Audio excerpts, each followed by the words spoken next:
नमस्कार, तपाईहरुलाई स्वागत छ नेपाल अनलाइन स्कुलको युट्युब च्यानलमा। र आज हामी लोकसेवा अन्तर्गतको one of the most important topic हामीहरुको ब्रह्माण्ड अर्थात युनिभर्स अनि सोलर सिस्टमको उत्पत्तिको बारेमा कसरी उत्पन्न भयो त, यी सबै जे जति कुराहरु हामी देख्छौं, ग्रह नक्षत्र ताराहरु कसरी यहाँ आएको अस्तित्वमा भन्ने विषयमा आज हामी चर्चा गर्न गइरहेका छौं।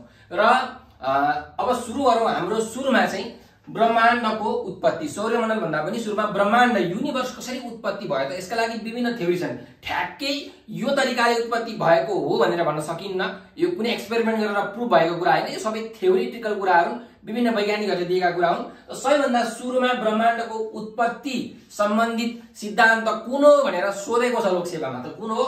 Steady state cosmology model. यो ब्रह्माण्डको उत्पत्तिको बारेमा भन्ने पहिलो सिद्धान्त हो, प्रथम सिद्धान्त हो। सन् 1928 मा सर जेम्स जिन्स, जो एक ब्रिटिश एस्ट्रोनोमर थिए, सर जेम्स जिन्सले सन् 1928 मा दिनुभएको सिद्धान्त हो स्टेडी स्टेट कस्मोलोजी मोडेल।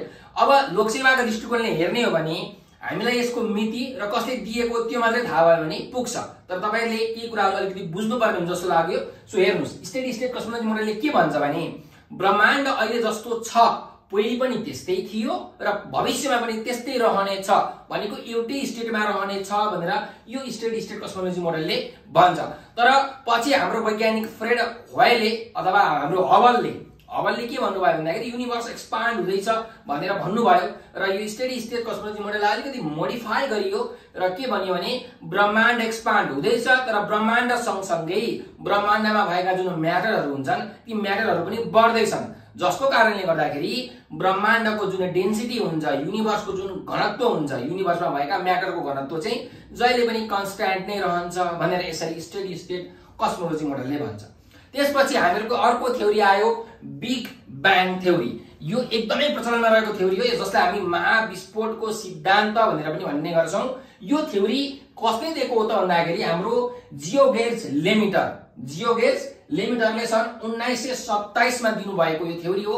र यो जियोगेर्स लेमिटर भनेको हाम्रो बेल्जियमका चाहिँ एकजना चर्चका पादरी हुन्, पुजारी हुन्, एकदमै शिक्षित हुन्छन् हाम्रो चर्चका पुजारी। सो जियोगेर्स लेमिटरले सन् 1927 मा दिनुभएको महाविस्फोटको सिद्धान्त, उहाँले आफ्नो एउटा लेख छ हाइपोथेसिस अफ प्राइमेबल एटम भन्ने लेख छ, जसलाई कस्मिक एग कन्सेप्ट पनि भनिन्छ। यो लेखमा बिग ब्याङ थ्योरी चाहिँ विश्लेषण गर्नुभएको छ यसरी उत्पत्ति भएको भनेर। तर खासमा यो बिग ब्याङ भन्ने शब्द पहिले थिएन। बिग ब्याङ भन्ने शब्द सन् 1950 मा फ्रेड होयलले मजाकमा बिग ब्याङ भनेर यसरी भनिदिनु भएको थियो र त्यहीबाट यो बिग ब्याङ थ्योरी भनेर नाम रहन गएको हो। यी ब्रिटेनका फ्रेड होयलेको चाहिँ कारणले गर्दाखेरि बिग ब्याङ भन्ने नाम हामीहरुको यो आएको अस्तित्वमा। अब बिग ब्याङ थ्योरीले के भन्छ त? बिग ब्याङ थ्योरीको कुरा बुझ्नु भन्दा अगाडि एउटा ब्ल्याक होलको बारेमा म सानो कुरा भन्छु। हेर्नुस्, खासमा ब्ल्याक होल भनेको कुनै कालो दुलो होइन। ब्ल्याक होल भनेको एउटा तारा हो, एउटा मरिसकेको तारा हो जसको डेन्सिटी एकदमै हाई हुन्छ, जसको ग्राभिटेशनल फोर्स एकदमै धेरै हुन्छ। हेर्नुस्, ब्ल्याक होल भनेको तारा हो मैले भनिसके। त ब्ल्याक होलको यदि तपाईले 1 चम्मच माटो लिनुभयो, 1 चम्मच माटो लिनुभयो भने यो 10 वटा हात्ती बराबरको यसको तौल हुन्छ। सोच्नुस्, 1 चम्मच माटो ब्ल्याक होलको। त यो 1 चम्मच ब्ल्याक होलको माटो तपाईको टाउकोबाट सट्ट छिरो भने, यहाँबाट छिरो भने तपाईलाई चिरेर निक्लिन्छ, तपाईलाई थाहा पनि हुँदैन, त्यति भारी हुन्छ। र अब यो बिग ब्याङ थ्योरीले के भन्छ भने यो 1 चम्मच माटो जुन भारी छ नि, यति डेन्सिटी भएको हो, यसको एउटा ग्रह छ, एउटा तारा छ, पुरै एउटा ठूलो तारा छ। सोच्नुस्, यति धेरै डेन्सिटी भएको, यति धेरै घनत्व भएको माटोको 1 चम्चा माटो 10 हात्ती बराबर छ। त यो जुन माटो छ, यो माटोबाट एउटा पुरा तारा छ, ठूलो तारा, पृथ्वी भन्दा लाखौं गुणा ठूलो एउटा तारा छ। सोच्नुस् त त्यो ताराको डेन्सिटी कति हो, कस्तो होला, कति भारी होला। हो, के भएछ भन्दाखेरि त्यो ब्ल्याक होलको जुन माटो छ, एकदमै हाई डेन्सिटी भएको माटोको जुन तारा छ, त्यो तारा चाहिँ अचानक गएर विस्फोट भएछ र आवाज आएछ ठूलो, त्यही भएर बिग ब्याङ भनिन्छ।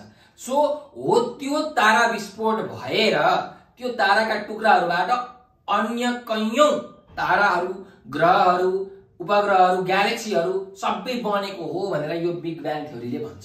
ठीक छ। अर्को जो ब्रह्माण्डको उत्पत्ति सम्बन्धीको अर्को थ्योरी छ हाम्रो कस्मिक माइक्रोवेभ ब्याकग्राउन्ड रेडिएसन। यसलाई हामी कस्मिक ब्याकग्राउन्ड रेडिएसन भनेर पनि भन्ने गर्छौं। यो हामीहरुको माइक्रोवेभ ओभनमा पाएको कारणले गर्दाखेरि यसलाई cosmic microwave background radiation theory भनेर भनिन्छ। यो चाहिँ सबैभन्दा नयाँ धारणा हो, भर्खरै आएको हो। सन् 1964 मा दुईजना हामीहरूको अमेरिकन रेडियो एस्ट्रोलोजिस्ट हैन, रेडियो स्टेसनमा काम गर्ने चाहिँ अर्नो पेन्जियास र रबर्ट विल्सनले सन् 1964 मा दिनुभएको हो। र यो कुन सिद्धान्तमा आधारित छ भनेर लोकसेवामा सोधेको छ। त तापीय विकिरणको सिद्धान्तमा यो cosmic microwave background radiation theory आधारित छ। र मैले तपाईहरुलाई अघि भन्न बिर्से, बिग ब्याङ थ्योरी अनुसार हामीहरूको जुन पृथ्वी छ अथवा युनिभर्स छ, युनिभर्स चाहिँ 14 अर्ब वर्ष पहिले उत्पत्ति भएको हो भन्छ। र यो CMBR थ्योरीले पनि त्यही भन्छ। 13.798 प्लस माइनस 0.037 यति अर्ब वर्ष पहिले भनेको करिब लगभग 13.5 देखि 14 अर्ब वर्ष पहिले नै हामीहरूको युनिभर्स चाहिँ उत्पत्ति भएको भनेर यो थ्योरीले पनि भन्छ है त। र यसले एकदमै धेरै मान्यता चाहिँ पाएको छ। र यो जुन दुईजना वैज्ञानिक छन् हामीहरूको अमेरिकन रेडियो एस्ट्रोलोजर अर्नो पेन्जियास र रबर्ट विल्सन, यिनीहरूले सन् 1978 मा यो थ्योरीको कारणले गर्दाखेरि नोबेल प्राइज पनि प्राप्त गरेका थिए। अब यो थ्योरीले के भन्छ त भन्दाखेरि, उनीहरू जो दुईजना छन् अर्नो पेन्जियास र रबर्ट विल्सन आफ्नो टेलिफोनको रेडियो स्टेसनमा काम गरिरहेका थिए र एक्कासी उनीहरूले चाहिँ एकदमै हाई एमाउन्टमा रेडिएसनहरू देख्न थालेछन्। पत्ता लागेछन् हैन। अब विभिन्न चाहिँ यन्त्रको मार्फत उनीहरूले थाहा पाए त्यो एउटा रेडिएसन चाहिँ चारैतिर युनिभर्सको चारैतिर छ बा। र त्यो जुन रेडिएसन छ त्यो रेडिएसन चाहिँ 3 केल्भिनको टेम्परेचर, हेर्नुस् एकदमै कम टेम्परेचर र 3 केल्भिनको टेम्परेचर, 273 केल्भिनमा त पानी आइस भन्छ। त 3 केल्भिन भनेको एकदमै कम टेम्परेचर हो। त 3 केल्भिनको टेम्परेचरमा त्यो रेडिएसनहरु चाहिँ युनिभर्सको जतातिर पनि पाइयो र जता सबैतिर के पाइयो त बराबरी रूपमा पाइयो, काहीँ धेरै काहीँ थोरै होइन, सबैतिर बराबरी रूपमा पाइयो। र यो रेडिएसनको वेभलेन्थ भनेको 1 mm हुन्छ, यो जुन माइक्रोवेभमा पाइन्छ हो। त युनिभर्स हाम्रो चारैतिर चाहिँ बराबरी फैलिएको छ, कहीँ धेरै कहीँ कम फैलिएको होइन, सबैतिर बराबरी फैलिएको छ भनेर भन्ने सिद्धान्त हो हाम्रो cosmic microwave background radiation theory. यो थियो हाम्रो ब्रह्माण्डको उत्पत्तिको बारेमा विभिन्न सिद्धान्तहरू। अब हामी जाउँ हामीहरूको यो सोलर सिस्टम अर्थात सौरमण्डलको उत्पत्तिको बारेमा। त सबैभन्दा सुरुमा हामी कुरा गरौँ नेबुलर हाइपोथेसिस, जसलाई हामी ग्यासियस थ्योरी पनि भन्छौँ, ग्यासियस सिद्धान्त पनि भन्छौँ। यो कसले दिएको भन्दाखेरि हाम्रो इमानुएल क्यान्ट है, जर्मन एस्ट्रोलोजर इमानुएल क्यान्टले सन् 1755 मा दिनुभएको हाइपोथेसिस हो नेबुलर हाइपोथेसिस। अब यो नेबुलर हाइपोथेसिसले के भन्छ त भन्दाखेरि हामीहरूको युनिभर्समा सुरुमा केही पदार्थहरू थिए अरे, र त्यो पदार्थहरू ग्राभिटेशनल फोर्सको कारणले गर्दाखेरि, गुरुत्वाकर्षण बलको कारणले गर्दाखेरि तिनीहरूमा गति उत्पन्न भयो, तिनीहरू नजिक आउँदै गए र नजिक आएर ठोकिन थाले, तिनीहरूमा फ्रिक्सन भयो, घर्षण भयो। घर्षण भएको कारणले गर्दाखेरि तिनीहरूमा हिट ताप जेनेरेट भयो र तिनीहरूमा गति जेनेरेट भयो। यसरी बिस्तारै बिस्तारै ठोकिँदा ठोकिँदै ठोकिँदा ठोकिँदै एउटा नेबुलाको फर्मेसन भयो। नेबुला भनेको कुनै पनि भनौँ न ठुलो तारा छ, तारा विस्फोट भइसकेपछि जुन बाँकी रहेको कुराहरू हुन्छ, डस्ट पार्टिकलहरू, स्मोकहरू हो, त्यसको संग्रहलाई हामी नेबुला भनेर भन्छौँ हो। त्यो एउटा नेबुला बनेछ र त्यो नेबुलाको स्पिड अझै बढ्दै बढ्दै बढ्दै गएछ र यसरी स्पिड बढ्दै बढ्दै जाँदाखेरि त्यो बिस्तारै अब त्यसको स्पिड बढ घुम्दैछ, त्यो नेबुला अब घुम्न थाल्यो। घुम्दा घुम्दै घुम्दा घुम्दै एक्कासी के भयो त भन्दाखेरि झट्काले गर्दाखेरि त्यो नेबुलाको टुक्राहरू चाहिँ बाहिरतिर छरिन गएछ। त्यसको डेन्सिटी बढ्दै गएको थियो र एक्कासी छरिन गएछन् र छरिएर जुन गए ती ग्रह उपग्रह नक्षत्रहरू विभिन्न कुराहरू बने र जुन बिचमा बाँकी रहेको भाग छ त्यो चाहिँ हामीहरूको सूर्य भयो भनेर यो नेबुलर हाइपोथेसिसले भन्छ। तर तपाईले यो कहानी याद गरिराख्नु पर्दैन, कन्सेप्ट बुझ्नुस् एउटा सानो कुरा र कसले दिएको हो कहिले दिएको हो त्यो कुरा थाहा पाउनुपर्छ। अर्को छ टाइडल हाइपोथेसिस, जसलाई हामी भन्छौँ ज्वारीय सिद्धान्त। अब हेर्नुस् यो चाहिँ सूर्यमण्डल पुरैको कुरा हो, तर यहाँ चाहिँ सूर्य बाहेक अरू ग्रह उपग्रहको कुरा गरेको छ टाइडल हाइपोथेसिसमा। सो टाइडल हाइपोथेसिस अर्थात ज्वारीय सिद्धान्त जिन्स एन्ड जेफ्रिज, ब्रिटेनका एस्ट्रोनोमर जिन्स एन्ड जेफ्रिजले सन् 1917 मा दिनुभएको यो थ्योरी हो। त्यो थ्योरीले के भन्छ त भन्दाखेरि एउटा चाहिँ सूर्य थियो, अब के भएछ भन्दाखेरि एउटा कुनै कमेट आएछ, पुष्रे तारा आएछ र यो पुष्रे तारा आउँदा आउँदै सूर्यको नजिक आएछ। अब सूर्यबाट के निक्लिन्छ, ज्वार निक्लिरहेको हुन्छ, आँधी हुरी, सोलर प्रोमिनेन्सेस भनेर हामी भन्छौँ, त्यो आँधी हुरी निक्लिरहेको हुन्छ हो। त्यो आँधी हुरी निक्लिरहेको कारणले गर्दाखेरि अनि सूर्यको गुरुत्वाकर्षणको बलको कारणले गर्दाखेरि त्यो पुष्रे तारा चाहिँ सूर्यको नजिक आइपुग्यो र पुष्रे ताराले सूर्यलाई चट्टलाएर काटेर चल्दैछ पुष्रे तारा आफ्नो बाटोतिर। अब त्यो जुन काटिएको भाग छ सूर्यबाट, त्यो काटिएको भाग न त त्यो पुष्रे तारामा गएर जोडियो न फेरि सूर्यमा आएर जोडियो, यो पछि बिस्तारै बिस्तारै सौर्य ज्वालको कारणले गर्दाखेरि सूर्यकै वरिपरि घुम्न थालेछ र यसरी घुम्दा घुम्दै तिनीहरू बिस्तारै सेलाएर ग्रह उपग्रह नक्षत्रहरू बन्न थालेछन्, क्षुद्र ग्रहहरू बनेछन् भनेर यो थ्योरीले भन्छ टाइडल हाइपोथेसिस, ज्वारीय सिद्धान्त। याद गरौँ। अर्को छ हाम्रो इन्टरस्टेलर डस्ट हाइपोथेसिस अर्थात् धुलीय कणको सिद्धान्त।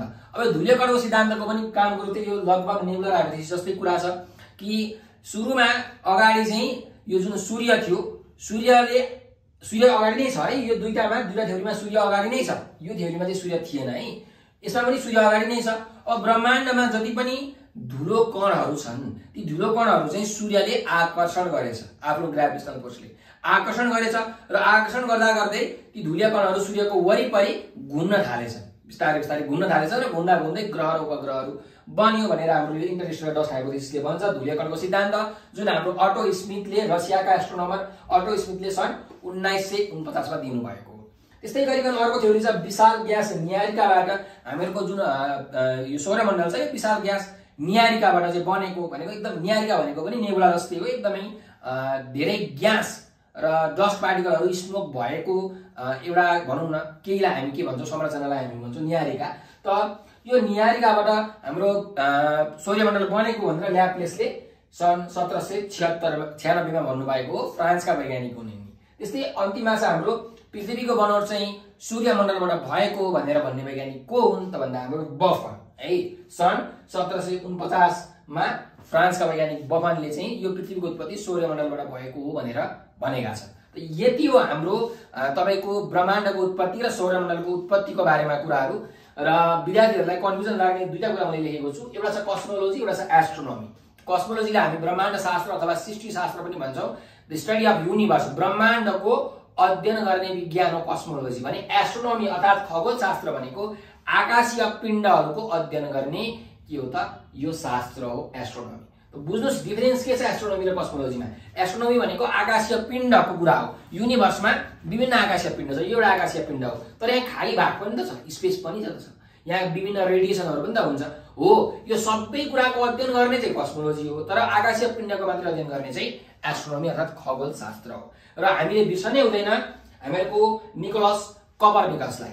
अब हेर्नुहोस् पहिले के थियो भन्दाखेरि काम कुरो एउटा थ्योरी थियो जियोसेन्ट्रिक थ्योरी, जुन चाहिँ बाइबलमा आधारित थियो। यो थ्योरीले के भन्छ भन्दाखेरि जियो भनेको पृथ्वी हो है, सेन्ट्रिजम भनेको पृथ्वीलाई केन्द्रमा राखेर अरू ग्रहहरूले, सूर्यले पनि पृथ्वीलाई परिक्रमा गर्छ भनेर यसरी बाइबलको सिद्धान्त थियो, सबैजनाले यही कुरा मान्थे।